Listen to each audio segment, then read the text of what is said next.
Well, they did it, boys. Gonna be straight up honest. I was not actually expecting a legitimate ban list until competitive started back up again next year. At most, I thought we would just kind of get what we got last time. We just got a few fan favorites off the list to kind of make casual a bit more spicy.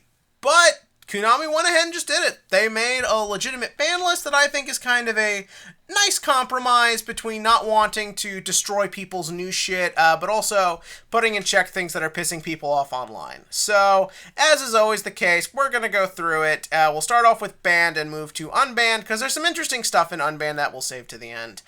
So first and foremost, for banned cards, we have Block Dragon, Jet Synchron, and Mecha Phantom Beast O-Lion. The reason I say all these at once is because all three cards are essentially banned for the same reason, and, well, okay, obviously the second two are being used in other decks, but Block Dragon is clearly here for Adamantipator, which he is the most busted card in that deck. He really makes it unfair. And Jet Synchron and O-Lion are here for how they are abused with Halifabrix combos. The reason I lump them all together, though, is that these are cards that whenever they pop up, they're not being used in healthy fashions. Block Dragon is always used in bullshit stun and OTK strategies, and the other two usually show up for some form of abuse. So hitting them as opposed to, say, Halifabrix or anything else in Adamantipator, I think is the right call, because you allow for Halifabrix to one day hopefully get its YCS, and you've taken out some of the other problematic things that, like I said, are usually problematic regardless. So that's banned. Moving on to stuff that is at 1. We've got my personal favorite part of this list. Double Iris Magician is at 1. We got a Pendulum card back, boys. It's the most useless Pendulum card on the whole ban list, but I'll take anything at this point. All joking aside, though, this is fun. Double Iris is kind of useless at the moment. Even at the time, it was such a weird ban, just kind of out of nowhere. But I get it, like, bringing something small back, and he is a lot of fun to use. And I'll probably build, like, a cheese deck that uses him with Pen Magician. Pen Magician really can't do anything unless we get, like, Skullcrobat back or Astrograph. As long as Electromite stays banned, I think they can come back. Then we move on to something I don't like coming off the list. That is Phantom Knights of Rusty Bardiche. Remember what I just said about cards that are only ever being used to abuse shit? This is one of them. Like, remember why this thing got banned? It was being banned because everyone and their mother was using it to just get, like, insane advantage off. And with Phantom Knight support coming out in the next set, obviously I understand why it came off, but there's some other stuff on this list that kind of makes me worried for what certain grave-based decks will do now that they have access to this guy. It's a little troublesome.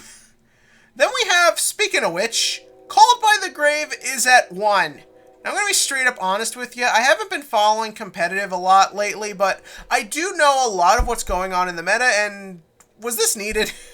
Like, I thought everyone loved Called by the Grave. I thought this was one of those cards we used so we could actually have, like, player interaction in Yu-Gi-Oh! Like, why is it at 1? Also, again, what I was saying with Bardiche, like, decks like BA, Orcust, who are the clear winners of this list, now have the ability to protect themselves and go off even further because they can't be called by the grave. Why? Why? Why? Then we have what might be the most important thing on the list. HARPIE'S Feather Duster is finally in the TCG at 1. They have had this card in the OCG for a long-ass time, and it is genuinely important and one of the most important cards they got. Why? Because back row is a bitch. The decks that can utilize traps, that can utilize quick play spells, they pump them out like it's nobody's business. They have 5 back row a turn, and you have to somehow play around that. HARPIE'S Feather Duster now gives you that chance. Now, is there a good chance it'll be negated? Yes, but with one negation out of the way, you can push just a little bit harder. Now, I do personally believe that Giant Trunade and Heavy Storm cannot come off the list because too many decks, like Pen Magicians, will take advantage of the fact of having their scales either blown up or returned to the hand. But HARPIE'S Feather Duster is a very important card and I think is a welcomed return into the game. So that's it for Limited. Then we move on to Semi-Limited. We have Sir Malabrachne of the Burning Abyss. How the fuck do you pronounce Burning Abyss names? I don't like Burning Abyss. I don't want them coming back. I don't like the fact that they're the winners of this list. They get multiple cards back. Multiple ways of stopping them have now been taken out. Like, I don't like it. I don't want it. Now again, look, the deck hasn't really done anything in a long-ass time. So will it do a lot here? Probably not, but I don't want it. I don't like it. Don't do it, Konami. Don't do it. Then we have, the other one, Graph. Graph is also insanely powerful. No. Don't give me BA back. I don't want BA back. Don't do this, Konami. Don't do this to me. Anywho, so the next hit on the list, or comeback on the list, a lot of semi-limits this time around. ABC Dragon Buster. I'm a little bit of two minds of this, because on the one hand, I know it went to 1 due to an FTK, and I think that FTK is still around, or could be done, especially now that there's less Cold by the Grave. But yeah, no, so there's that.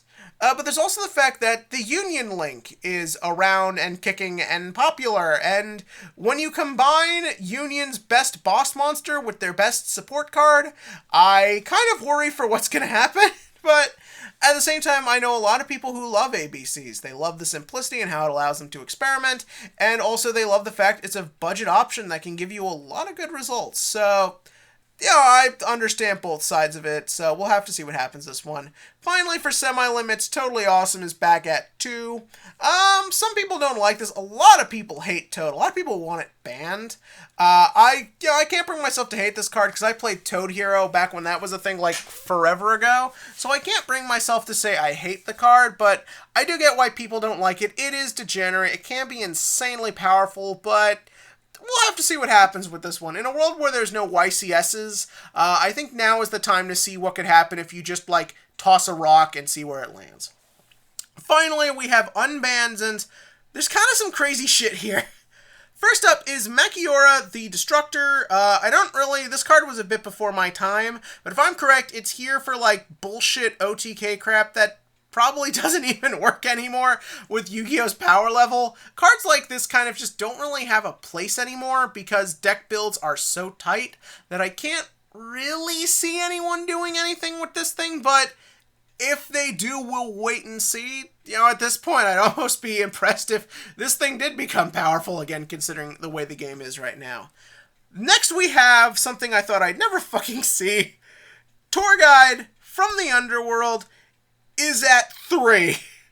For those of you who don't remember, let me take you back in time. Tour Guide was once upon a time the most powerful card in Yu-Gi-Oh! This card came out, people who weren't aware of Xyzs proceeded to write it off while the smart people stockpiled them, and it became like $100 a copy. When people talk about expensive Yu-Gi-Oh! Formats, this chick cost one.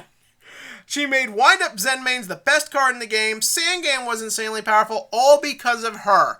And now, after like almost a decade, she's back at 3. And it's kind of just whatever.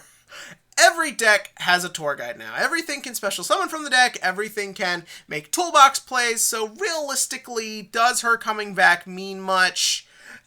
In the grand scheme of things, no. But again, this sort of goes back to what I was saying. BA got such a big buff from this list and can potentially be really powerful. And, like, she's just kind of the icing on the cake because they got their fucking best starter back.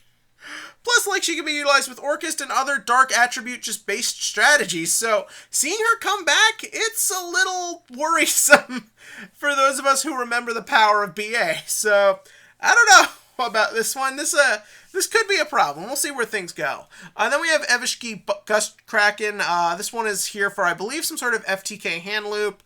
It probably doesn't even work anymore. Same with MAKYURA, but if it does something good on you, PANTHEISM is back. This kind of worries me. I don't like PANTHEISM. I don't like Monarchs, but they're not doing much, so let them have their fun. Then we have Sky Striker, Mecha, Widow Anchor. I don't like Sky Striker. I don't like Widow Anchor. I don't care if they're not doing much. I don't want them to get anything back at this point. So yeah, that was this ban list. It's good. It does a lot. I don't think it outright kills anything. I think a lot of the best decks will still be the best decks, but it changes things up, which I think is what people wanted above all else. So to all of you in your big online tournaments, have a lot of fun. To all the big name Yu-Gi tubers, congratulations, you can milk the shit out of this for the next several months. And yeah, and as always, click to like, click to subscribe, and join me all for all ban list reviews and reactions, and hopefully in a time when we can play Yu-Gi-Oh again.